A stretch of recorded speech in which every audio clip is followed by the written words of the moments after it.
Hi guys, I'm out of breath, I've been dashing around.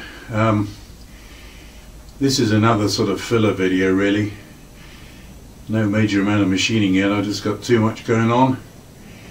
There's one little piece I've got to make up which I'll describe in a minute. Plus I've collected a load of stuff for trying to get my ceiling done, and I've got to run a couple of new receptacles before I shut the roof space off, and some new lights. Some of my lights have got too old. Oh, and a couple of new acquisitions. Just about hanging up a mortgage here, getting all the stuff. Some of it's been on the list for a long time. I'll show you this little bit of machining I've got to do. I'm slightly puzzled actually, and I'll describe that when I show you. I paid a visit to a local machine shop just to get a bit more stock, small pieces mostly. I haven't actually weighed it. I think the whole thing, all that lot weighs about 70 pound, somewhere like that. But a few good bits of plate, a couple of large pieces of round, some square, useful selection. Wasn't given away, mind you. Paid him 60 bucks for that lot, but I'm fairly pleased with it. It fills a few gaps in what I've got available. Well, I've got intermittent sun here, which is both nice but also awkward from an exposure point of view. Okay, here's the problem. Here's the dividing head, and most of you know how dividing head works, but we've got a worm gear and you rotate the spindle and you've got your hole disc. Now, to capture each hole you have a peg that goes through into the whole circle that you require. But what I got with this, and I don't know whether I can do much about it other than make a new one, here is the crank handle and pin. I don't know whether this lighting is ridiculous. Alright, you see you've got the taper pin on the end, but the length of this is just too long. You turn this sideways. If we go through the rotation arm, shall we call it, you see where the end comes out. I thought perhaps this was spring loaded, but there's no movement in it. At least it's not quite tight, but it's pretty much secure in the handle. So I've made a mark which is about there. I've got to actually lose about 5/8 of this, but I put it in the chuck and it doesn't actually run very true. So I'll make a new piece out of solid, and I might be being as thick as a darn 2x4, but I've thought about it and thought about it. I can't see how the hell that's going to work in here. Anyway, let's look at one or two other things. I'll get to the machining later today, I hope. I'll tell you one thing, I'm generating even more chaos. It's getting crazy. Anyway, just showing you this little bit here. Relatively very inexpensive. A load of studs, clamping devices, T-nuts and stuff. T-nuts are just a smidgen wider than fit the grizzly table, so it'll be taken care of with a little bit of grinding, or set them up and mill them just a little. Probably grinding, to be honest. And then got a load of stuff. This is aluminum lined foam. It's not very thick. I can't afford anything thicker, but it's going to go up in the ceiling somehow. And a load of new shop lights.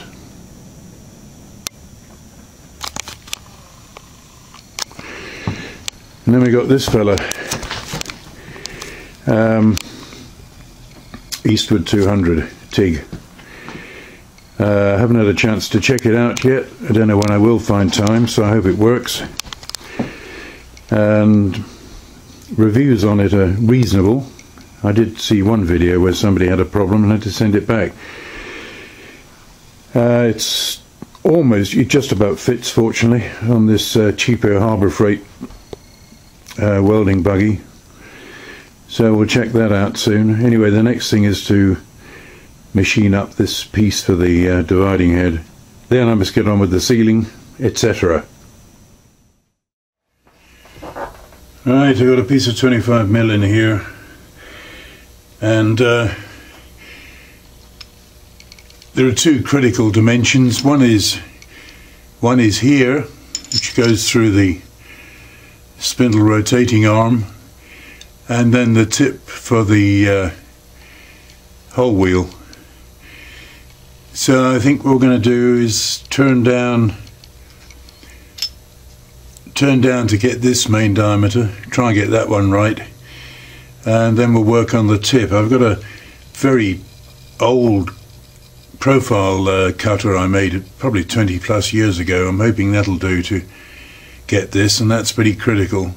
Probably finish up having it a smidgen longer oversize and paper it down. I'm not bothering to show all the tedious turn down. I've got down here to probably about a thou. I think there's about a thou to go. I did just check, but just see what we got there. It's yeah,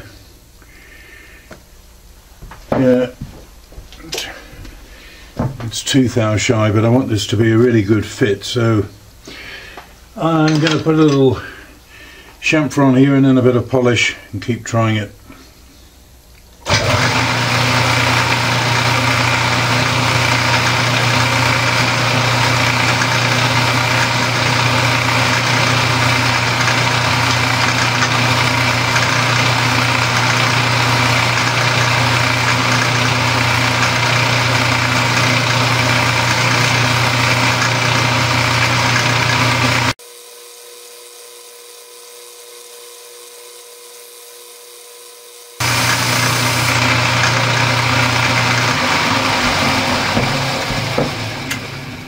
Let's try that. It's getting very close. It's got to be very patient.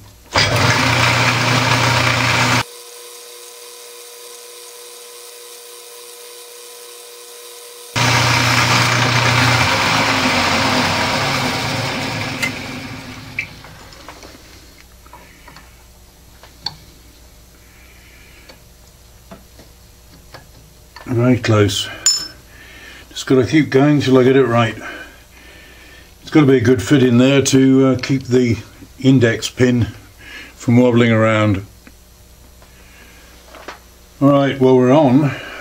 There is a grub screw, set screw on here, and that can be tightened up during the each positional operation. So we're going all the way there. There's just a tiny bit of movement. Not too bad.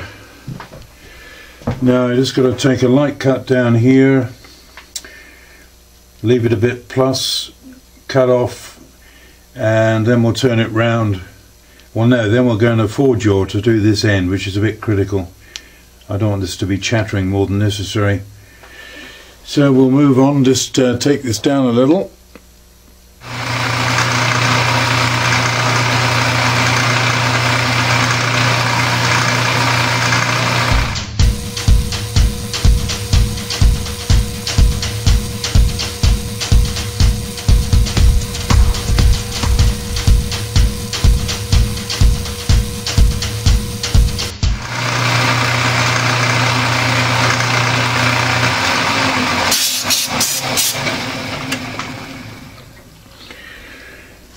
I haven't got the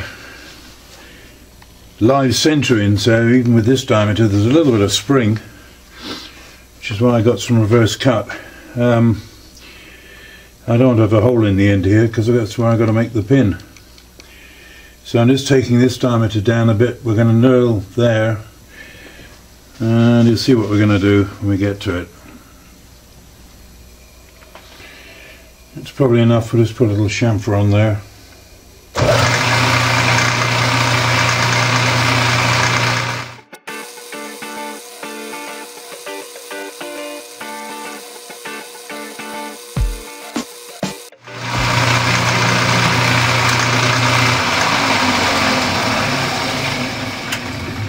Predictable bit of chatter, not too bad. Not really trying to really get this done fairly quickly. I've got too much else to do.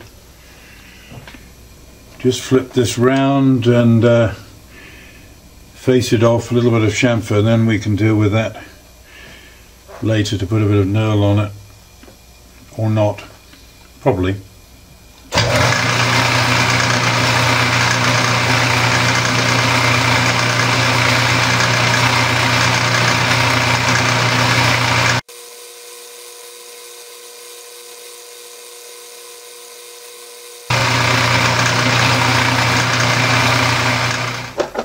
Past time I gave this machine a clean up. Okay, I got a little chamfer on there. I'm going to turn this round, well, take it out, only use the 4-jaw, and try and get it set up accurately for the index pin. Well, this isn't going to be a copy of the other one, because from the section where this goes on, I want to keep the maximum amount there for in that hole. Of course, the other one goes out so far, which is not necessary. Look at all that length. I'm still absolutely puzzled as to why it's so long. Anyway, we'll see what happens. Maybe in the end I'll suddenly have a eureka moment and realise I didn't need to do this. Anyway, I'm going to cut this back, start to cut that back by about 400 thou, and get it down to whatever I measured it as before, about 475 I think. Just take a few cuts on that. Obviously I'm on the 4-jaw now, I've got that set up. So we should be fairly rigid for this bit, which is going to be fun with the profile cutter.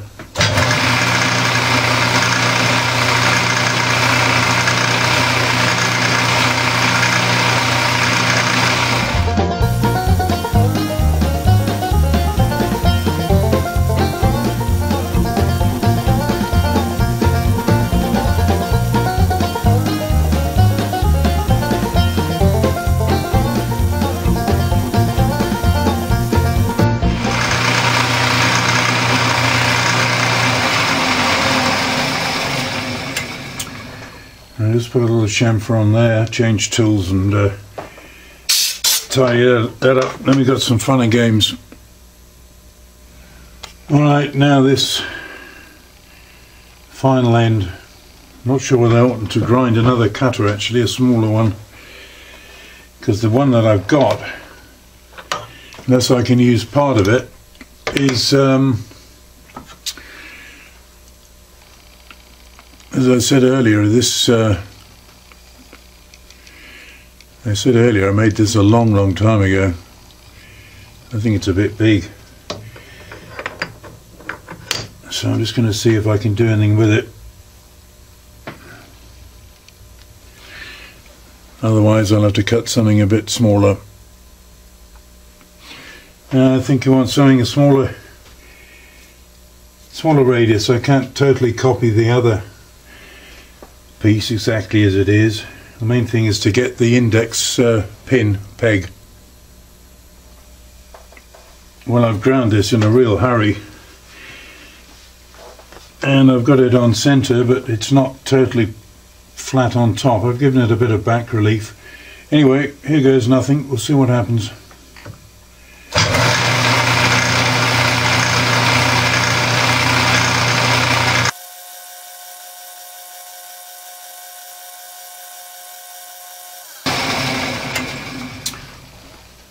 Well, it's cutting fairly nicely at the moment, so I'm going to work my way down, and then the final diameter, which is basically 3mm, very critical, so it fits the holes in the dividing wheel almost tight. We're doing alright so far, but it gets more difficult as we get further in. I've changed the tool position a bit. I don't know whether it's going to be visible. Yes, it probably is. I haven't got very far to go. I've got to go, got to take off about 28 thou. It gets pretty small.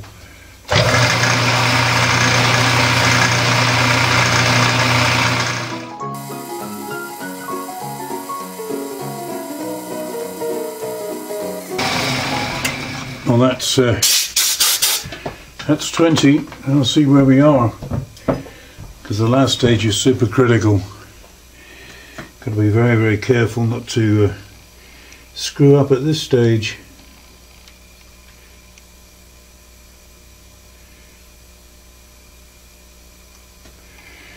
Let's see what we got.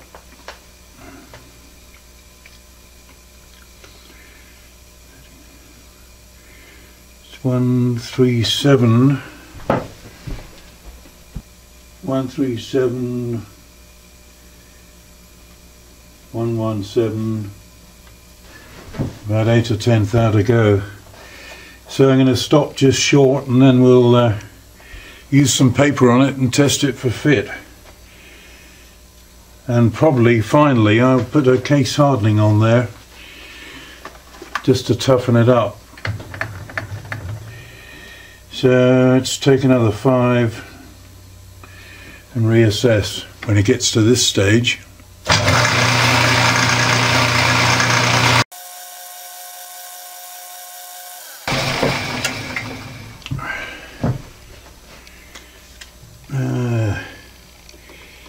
It's very fiddly.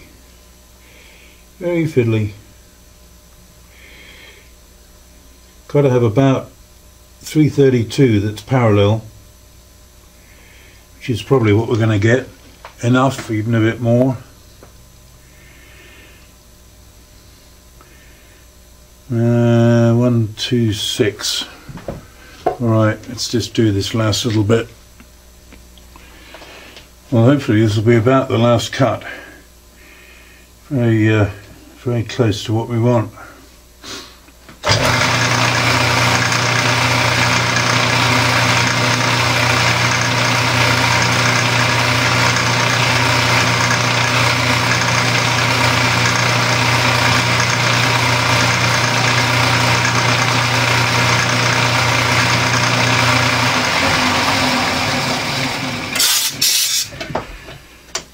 That in theory leaves me a thou short, and my parallel is nearly 1/8 of an inch, so I've got plenty of parallel there. Can measure real careful now.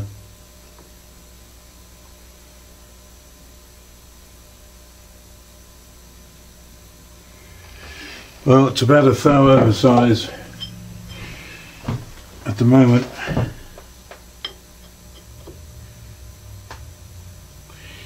Won't quite go in. Or maybe before I use any paper I may just chance my arm. It may be actually down as small as 115, 116, and I'm up at 118.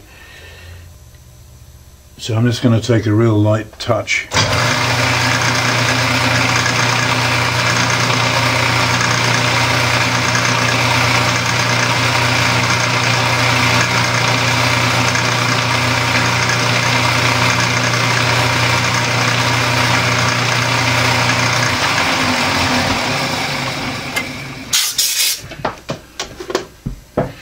Actually, for a very quick grind, this form tool is not doing too bad.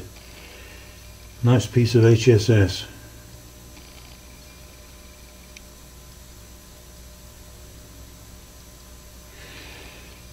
Well, we're on about 157, which might still be just a smidgen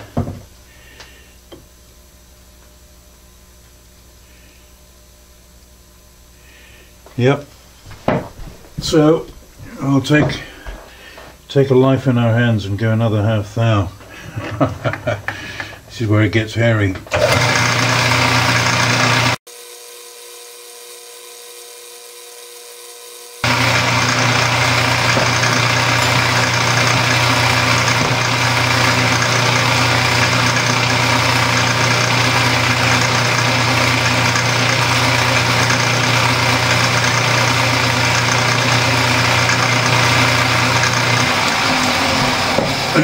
See where that gets us.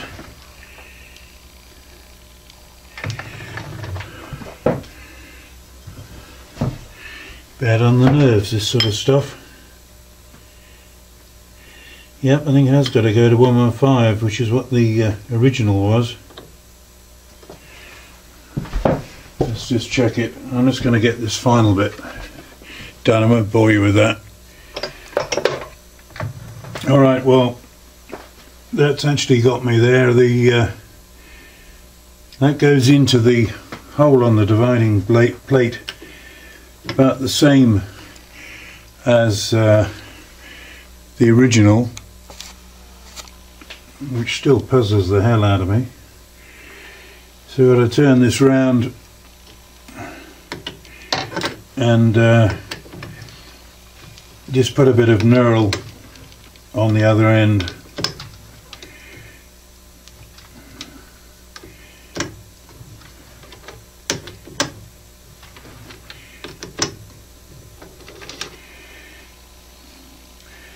Let's see if this is going to, I'm just going to check it on the head itself.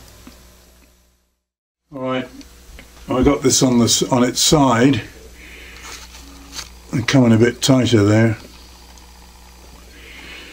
Alright, so we put this, there's the original, oops, there's the original. Ain't gonna work, is it? Anyway, here's the piece we've made. So we go through the crank arm and down into a hole, and there's just a smidgen of clearance here. That's nice and firm. Well guys, I'm pretty new to dividing heads, which may well even be obvious to those who know them well. I've got a spare handle. I think that came with a Grizzly actually, and it happens to fit in here. But I've got this working now so that it clears the sector bars, so I can rotate, and I could do up the grub screw if I need to, which I think will get a grip. I'm not sure actually. Just about. So I may well be doing something totally wrong, but I think in the end what I'm going to do is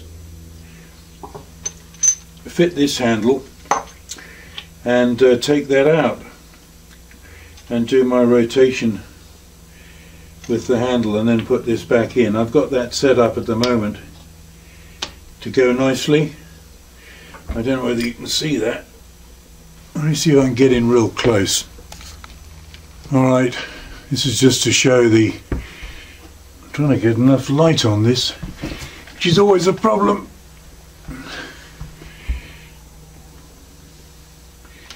So we'll put that through.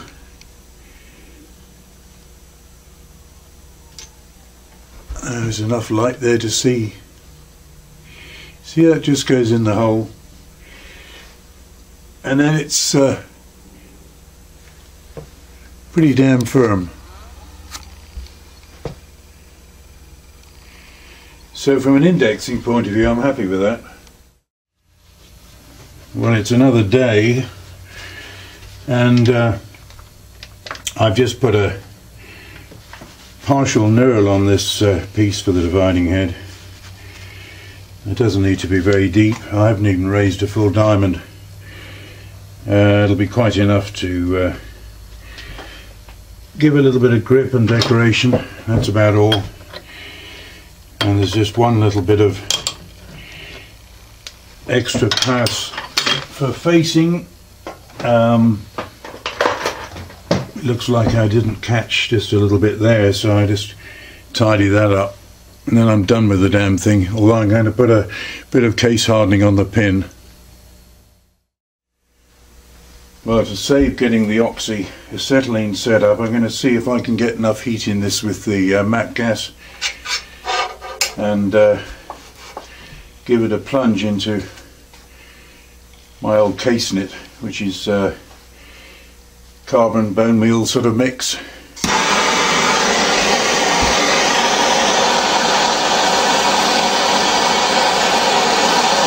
May not get enough heat, but the pin is the main thing.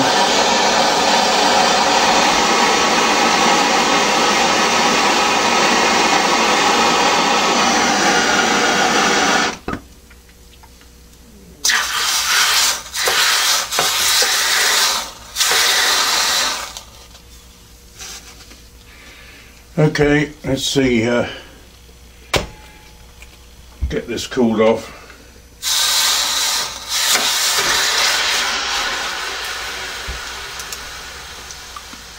And see if that's enough.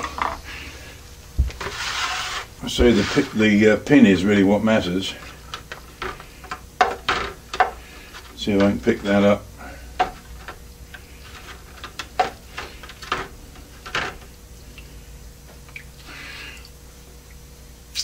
Right, and a quick test on this.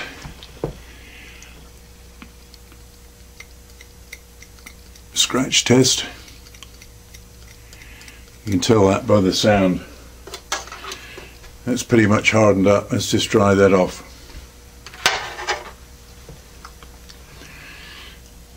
Oh, predictably the pin is few tenths larger, but it still engages in a hole alright. Still goes in almost as far. I've just wire brushed that to get rid of a bit of scale. So that pin should last. Now I've just got to get round to practicing using a dividing head when I get more time on the mill.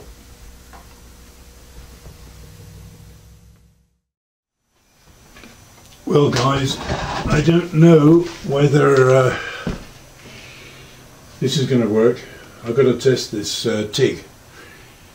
I'm surrounded by even more chaos, so I've got to get on with other things, but I've got to check this machine out. So I've got a piece of filler rod. Initially I'll just see if I can strike up on this piece of 18 gauge, which I've wire brushed. It's nice and clean. And we'll see what happens if I can even strike an arc. And to be quite honest, totally new to the TIG. I've done a lot of research on it. The Eastwood 200's been reviewed over and over on YouTube. There's no point in me running through all the controls and stuff. Basically I'm just going to see if I can make it work. I've got no filter on the lens at the moment, so I won't do too much for too long if it works. But I'm just going to check it out in a minute. Let's see what happens.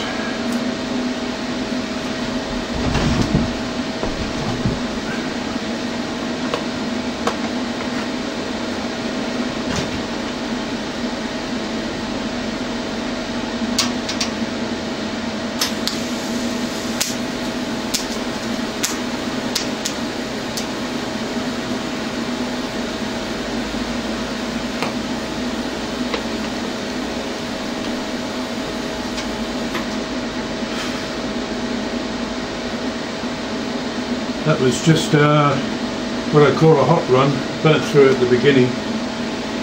So I'm going to turn the current down just to near 80 and see if I can get the filler rod to function. I'm using a 332 tungsten thoriated. It should really be a 16th, but I haven't got any yet.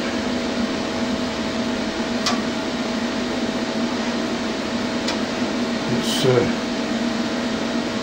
how I can get this rod controlled.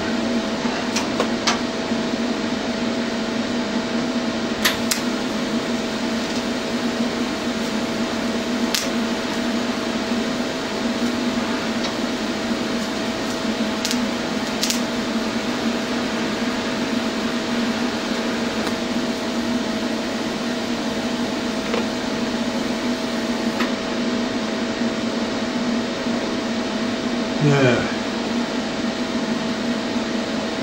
I think I've got to bring the tungsten out a little bit further.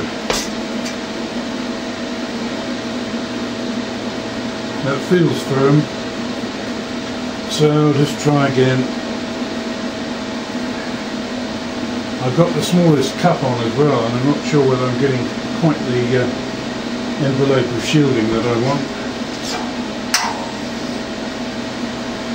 So just trying to get the line over my shoulder. Lot to get used to on this, I tell you. A lot of you guys will already be experienced and laughing away to yourselves, I should think, but there we go. I haven't tried the foot pedal yet.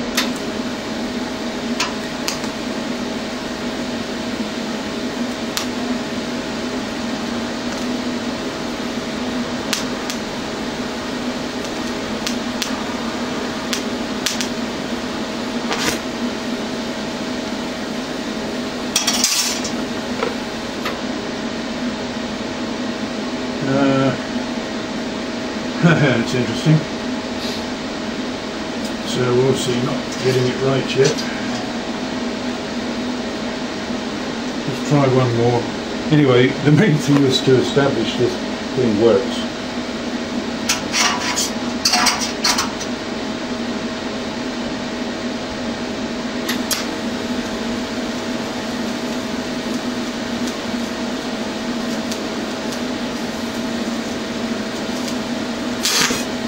Oh, must have been a bit of, got a blob on the tungsten there. Alright, that's enough for now. I've got to do a lot of learning, but that's just to show that the darn thing works. And when I get time after all the other chores, I'll get the hang of it. Okay, just a quick summary before I get on with other things. That was just heat, bit of burn through. That was slow feed. This rod, incidentally, is one size too large. I think I've got a small one somewhere. Don't know what happened there. That was beginning to work, but I had a blowout there because either the tungsten touched the work or the rod touched the tungsten. I've got a blob on it now. I've got to regrind. Anyway, first time I've ever switched the damn thing on, so I'm not disappointed. I've just got to find and make time to. Oh, I'm running on 220, by the way, and I set it up at about 20 CFH. But of course the regulator might have dropped a bit, but 20 should be adequate for this sort of size. Lots of variables, plenty to practice, and we'll see what comes in the video next, if anything. I just thought the number of video clips I've got of assorted crap, it's probably more than enough to make another video. So things are going to be very bitty for quite some time. Poor old Grizzly's sitting there not doing anything. But I've really got to get other projects moved on. Run some cables, get some ceiling stuff up, and consolidate what is basically a freaking mess in here. So, anyway, thanks for watching for now, and I'll hopefully catch you guys before too long. Okay?